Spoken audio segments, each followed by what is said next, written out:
করে দে। নিষেধ করতাম, কিন্তু আজকে বেচারার বার্থডে, মানা করতে পারছি না। তোকে একটা ভালো বুদ্ধি দেই, ফেসবুকে beautiful Bangladeshi girls, Dhaka cute girls, এই টাইপের কিছু পেজ আছে। তুই ওখান থেকে একটা মেয়ের ছবি ডাউনলোড দিয়ে ওকে পাঠিয়ে দে। ব্যাস, ঝামেলা শেষ। দোস্ত একটা ছবি পাইছি, ঠিক আছে? ওকে ভাই। শাড়ি খুব পছন্দ। তবে খুব বেশি একটা পড়া হয় না, কাজে গেলে সালোয়ার কামিজই পরি। Bye bye.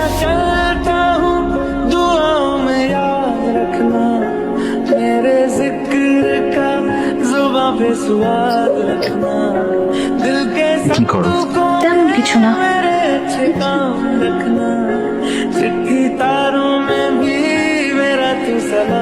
কেন যেন খারাপ লাগছে, আমি তো কেন ওকে বলতে বললাম বুঝতে পারছি না। বাদ দে তো, আমার মনে হয় কি জানিস, ফেসবুকে ওই ছেলেটার সাথে আমি অকারণে